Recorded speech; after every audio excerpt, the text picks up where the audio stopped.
ಶ್ರೀ ಗಣಪತಿ ಶಾರದಾ ಗುರುಭ್ಯೋ ನಮಃ. ಯತ್ರ ಯೋಗೇಶ್ವರ ಕೃಷ್ಣೋ ಯತ್ರ ಪಾರ್ಥೋ ಧನುರ್ಧರಃ ತತ್ರ ಶ್ರೀ ವಿಜಯ ಭೂತಿರ್ಧ್ರುವ ನೀತಿರ್ಮತಿರ್ಮಮ. ಶ್ರೋತೃಗಳಿಗೆ ಶ್ರೀ ಅಳಸಿಂಗರಾಚಾರ್ಯ ವಿರಚಿತ ಶ್ರೀ ವ್ಯಾಸ ಮಹರ್ಷಿ ಪ್ರಣೀತ ಶ್ರೀಮನ್ ಮಹಾಭಾರತದ ಅಶ್ವಮೇಧಿಕ ಪರ್ವದಲ್ಲಿ ಬ್ರಹ್ಮನು ಮಹರ್ಷಿಗಳಿಗೆ ಶರೀರವನ್ನು ಕಾಲಚಕ್ರಕ್ಕೆ ಸಮಾನವೆಂದು, ಗೃಹಸ್ಥಾಶ್ರಮವು ಸರ್ವ ಶ್ರೇಯಸ್ಸಿಗೆ ಸಾಧಕವೆಂದು ತಿಳಿಸಿದುದು ಎಂಬ 45ನೆಯ ಅಧ್ಯಾಯಕ್ಕೆ ಸ್ವಾಗತ. ಬ್ರಹ್ಮನು ಹೇಳುತ್ತಿರುವನು, ಓ ಮಹರ್ಷಿಗಳಿರ, ಶರೀರವೆಂಬುದು ಕಾಲಚಕ್ರಕ್ಕೆ ಸಮಾನವಾದುದು. ಈ ಚಕ್ರಕ್ಕೆ ಬುದ್ಧಿಯೇ ಬಲವು, ಮನಸ್ಸೇ ಇದಕ್ಕೆ ಆಧಾರ ಸ್ತಂಭದಂತಿರುವುದು. ಇಂದ್ರಿಯ ಸಮೂಹಗಳೇ ಇದರ ಕಟ್ಟು, ಪಂಚಮಹಾಭೂತಗಳೇ ಇದರ ಅಂಗಗಳು, ನಿಮೇಷವೇ ಇದರ ಪರಿಧಿ. ಇದು ಜರಾಶೋಕಗಳಿಂದಲೂ ವ್ಯಾಧಿ ವ್ಯಸನಗಳಿಂದಲೂ ತುಂಬಿದುದು. ದೇಶ ಕಾಲಗಳನ್ನು ಅನುಸರಿಸಿ ನಡೆಯತಕ್ಕದು. ದುಡಿತವು ಅಲೆದಾಟವು ಇದರ ಧ್ವನಿಗಳು. ರಾತ್ರಿ ಹಗಲುಗಳೇ ಅದನ್ನು ಮುಂದುವರಿಸತಕ್ಕ ಸಾಧನಗಳು. ಶೀತೋಷ್ಣಗಳೇ ಅದರ ಸುತ್ತಿನ ವಲಯಗಳು. ಸುಖ ದುಃಖಗಳೇ ಅದರ ಜೋಡಣೆಗಳು. ಹಸಿವು ಬಾಯಾರಿಕೆಗಳು ಅದರ ಒಳಗೀಲುಗಳು. ಬಿಸಿಲು ನೆಳಲುಗಳೇ ಕೊರೆಯತಕ್ಕ ಉಳಿಗಳು. ಎವೆ ಮುಚ್ಚಿ ತೆರೆಯುವುದೇ ಅದರ ಕುಲುಕಾಟಗಳು. ಅದು ಯಾವಾಗಲೂ ಸುತ್ತುತ್ತಲೇ ಇರುವುದು. ಅದು ಅಚೇತನವು, ಮಾಸ ಪಕ್ಷಗಳಿಂದ ಅಳೆಯಲ್ಪಡತಕ್ಕದು, ಸಮಸ್ಥಿತಿಯಿಲ್ಲದುದು. ಊರ್ಧ್ವ ಅಧೋ ಮಧ್ಯಮಗಳೆಂಬ ಎಲ್ಲ ಲೋಕಗಳಲ್ಲಿಯೂ ಗತಿಯುಳ್ಳದ್ದು. ತಮೋಗುಣವೆಂಬ ಕೆಸರಿನಿಂದ ಅಂಟಿದುದು. ರಜೋಗುಣ ವೇಗದಿಂದ ನಡೆಯತಕ್ಕದು. ಸತ್ವಗುಣವೆಂಬ ಅಲಂಕಾರಗಳಿಂದ ಬೆಳಗುವುದು. ಗುಣ ಸಮೂಹವೇ ಅದರ ಬಳೆ. ವಿರಕ್ತಿಯೆಂಬ ನಿರ್ಭಯವಾದ ಮಾರ್ಗವುಳ್ಳದ್ದು. ಶೋಕ ಮರಣಗಳೇ ಅದರ ಹೊರಳುವಿಕೆಗಳು. ಕರ್ಮಗಳೇ ಅದರ ನಿರ್ಮಾಣ ಕಾರಣಗಳು. ಆಶೆಯೇ ಅದರ ಉದ್ದ ಮತ್ತು ಅಗಲಗಳು. ಲೋಭ ತೃಷ್ಣೆಗಳೆಂಬ ಹಳ್ಳ ತೆಟ್ಟುಗಳಲ್ಲಿ ಅಲೆದಾಡತಕ್ಕದು. ವಿಚಿತ್ರ ಜ್ಞಾನದಿಂದ ಉತ್ಪನ್ನವಾದುದು. ಭಯ ಮೋಹಾದಿಗಳಿಂದ ಸುತ್ತಲೂ ಆವರಿಸಲ್ಪಟ್ಟಿರುವುದು. ಅದು ಎಲ್ಲ ಭೂತ ಪ್ರಾಣಿಗಳಿಗೂ ಮೋಹಕರವೆನಿಸಿರುವುದು. ಆನಂದವನ್ನು ಪ್ರೀತಿಯನ್ನು ತೋರಿಸತಕ್ಕದು. ಕಾಮಕ್ರೋಧಗಳೆಂಬ ಸಲಕರಣೆಯುಳ್ಳದ್ದು. ಮಹತ್ತತ್ವದಿಂದ ಆರಂಭಿಸಿ ವಿಶೇಷದ ಅಂದರೆ ಸ್ಥೂಲ ಪಿಂಡದವರೆಗೆ ಹೋಗತಕ್ಕದು. ಅವ್ಯಕ್ತವಾದುದು. ಕೊನೆಯಿಲ್ಲದ ಸಂಸಾರಕ್ಕೆ ಕಾರಣವಾದುದು. ಮನೋವೇಗವುಳ್ಳದ್ದು.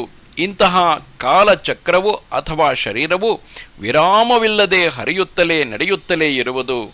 ಸುಖ ದುಃಖ ಮಾನಾವಮಾನ ಮೊದಲಾದ ದ್ವಂದ್ವಗಳಿಗೆ ಎಡೆಯಾಗಿ ಅಚೇತನವೆನಿಸಿದ ಈ ಚಕ್ರವೇ ಅಂದರೆ ಕಾಲಚಕ್ರವೇ ಅಥವಾ ಮಾನವ ಶರೀರವೇ ಲೋಕವನ್ನು ಸೃಷ್ಟಿಸುವುದು. ಇದೇ ಲೋಕವನ್ನು ಉಪಸಂಹಾರ ಮಾಡುವುದು. ಇದೇ ಎಚ್ಚರಗೊಳಿಸುವುದು. ಅದೇ ಲೋಕವನ್ನು ಮಲಗಿಸುವುದು. ಯಾವ ಮನುಷ್ಯನು ಶರೀರವೆಂಬಿ ಕಾಲಚಕ್ರದ ಪ್ರವೃತ್ತಿ ನಿವೃತ್ತಿ ಕಾರಣಗಳೆರಡನ್ನು ನಿಜವಾಗಿ ತಿಳಿಯಬಲ್ಲನೋ ಅಂಥವನು ಪ್ರಾಣಿಗಳಲ್ಲಿ ಯಾವಾಗಲೂ ಮೋಹವನ್ನು ಹೊಂದಲಾರನು. ಅಂಥವನು ಮುನಿಯನಿಸಿ ಎಲ್ಲ ಸಂಘಗಳನ್ನು ನೀಗಿ ಎಲ್ಲ ಕಷ್ಟಗಳನ್ನು ಎಲ್ಲ ದ್ವಂದ್ವಗಳನ್ನು ದಾಟಿ ಸಮಸ್ತ ಪಾಪಗಳಿಂದ ಬಿಡುಗಡೆ ಹೊಂದಿದವನಾಗಿ ಉತ್ತಮ ಗತಿಯನ್ನು ಹೊಂದುವನು. ಲೋಕದಲ್ಲಿ ಗೃಹಸ್ಥ, ಬ್ರಹ್ಮಚಾರಿ, ವಾನಪ್ರಸ್ಥ, ಸನ್ಯಾಸಗಳೆಂಬ 4 ಆಶ್ರಮಗಳು ಹೇಳಲ್ಪಟ್ಟಿವೆ. ಇವೆಲ್ಲವೂ ಗೃಹಸ್ಥಾಶ್ರಮವನ್ನೇ ಆಧಾರವನ್ನಾಗಿ ಹೊಂದಿವೆ. ಈ ಮೇಲೆ ಹೇಳಿದ ಚತುರಾಶ್ರಮಗಳಲ್ಲಿ ಯಾವುದಾದರೂ ಒಂದನ್ನು ದೃಢವಾಗಿ ಹಿಡಿದು ಕೊನೆ ಮುಟ್ಟಿಸುವುದು ಶ್ರೇಯಸ್ಕರವು. ಬ್ರಾಹ್ಮಣ ಜಾತಿಯಲ್ಲಿ ಹುಟ್ಟಿದವನು ಕ್ರಮವಾಗಿ ಜಾತಕರ್ಮಾದಿ ಸಂಸ್ಕಾರಗಳಿಂದ ಶುದ್ಧನಾಗಿ ವ್ರತಗಳನ್ನು ನಡೆಸಿ ವೇದಗಳನ್ನೋದಿದ ಮೇಲೆ ಸಮಾವರ್ತನವೆಂಬ ಕರ್ಮವನ್ನು ನಡೆಸಿಕೊಳ್ಳಬೇಕು. ಆಮೇಲೆ ಗೃಹಸ್ಥಾಶ್ರಮವನ್ನು ಹಿಡಿದು ತನ್ನ ಪತ್ನಿಯಲ್ಲಿ ಪ್ರೀತಿಯುಳ್ಳವನಾಗಿ ಶಿಷ್ಟಾಚಾರವನ್ನು ಹಿಡಿದು ಇಂದ್ರಿಯಗಳನ್ನು ಅಡಗಿಸಿ ಶ್ರದ್ಧೆಯಿಂದ ಪಂಚಮಹಾಯಜ್ಞಗಳನ್ನು ನಡೆಸಬೇಕು. ದೇವತೆಗಳಿಗೂ ಅತಿಥಿಗಳಿಗೂ ಸಮರ್ಪಿಸಿ ಮಿಕ್ಕುದನ್ನೇ ಭುಜಿಸಬೇಕು. ವೇದಗಳಲ್ಲಿ ಹೇಳಲ್ಪಟ್ಟ ಕರ್ಮಗಳಲ್ಲಿ ನಿರತನಾಗಿ ತನ್ನ ಶಕ್ತಿಗೆ ತಕ್ಕಂತೆಯೂ ಶಾಸ್ತ್ರ ಸಮ್ಮತವಾಗಿಯೂ ದಾನ ಮಾಡಬೇಕು. ಕೈ, ಕಾಲು, ಕಣ್ಣು, ಮಾತು, ಶರೀರ ಇವುಗಳ ವಿಷಯವಾದ ಯಾವ ಚಾಪಲ್ಯಕ್ಕೂ ಒಳಗಾಗಬಾರದು. ಇದೇ ಶಿಷ್ಟನಾದವನ ಲಕ್ಷಣವು. ಯಾವಾಗಲೂ ಯಜ್ಞೋಪವೀತವನ್ನು ಶುದ್ಧವಾದ ವಸ್ತ್ರವನ್ನು ಧರಿಸಿದವನಾಗಿ ಶುದ್ಧ ವ್ರತಗಳನ್ನು ನಡೆಸುತ್ತಾ ಮನೋನಿಗ್ರಹದಿಂದಲೂ ದಾನದಿಂದಲೂ ಶುದ್ಧನಾಗಿರಬೇಕು. ಯಾವಾಗಲೂ ಸಜ್ಜನರೊಡನೆ ವಾಸಿಸಬೇಕು. ಶಿಷ್ಣವನ್ನು ತನ್ನ ಉದರವನ್ನು ಜಯಿಸಿ ಪ್ರಾಣಿಗಳಲ್ಲಿ ಕನಿಕರಗೊಂಡಿರಬೇಕು. ಬಿದಿರಿನ ದಂಡವನ್ನು ಜಲಪೂರ್ಣವಾದ ಕಮಂಡಲವನ್ನು ಧರಿಸಿರಬೇಕು. ಆಚಮನಕ್ಕಾಗಿ ಒಂದು, ಶೌಚಕ್ಕಾಗಿ ಒಂದು, ಕಾಲನ್ನು ತೊಳೆಯುವುದಕ್ಕಾಗಿ ಒಂದು, ಹೀಗೆ 3 ಕಮಂಡಲುಗಳನ್ನು ಯಾವಾಗಲೂ ಇಟ್ಟಿರಬೇಕು. ತಾನು ವೇದಗಳನ್ನೋದಿ ಅದನ್ನು ಇತರರಿಗೂ ಓದಿಸಬೇಕು. ತಾನು ಯಾಗ ಮಾಡುತ್ತಾ ಇತರರಿಂದಲೂ ಮಾಡಿಸಬೇಕು. ಇತರರಿಂದ ತಾನು ದಾನವನ್ನು ತೆಗೆದು ತನ್ನಲ್ಲಿಗೆ ಬಂದವರಿಗೆ ದಾನ ಮಾಡಬೇಕು. ಹೀಗೆ 6 ವಿಧವಾದ ಕರ್ಮಗಳುಂಟು.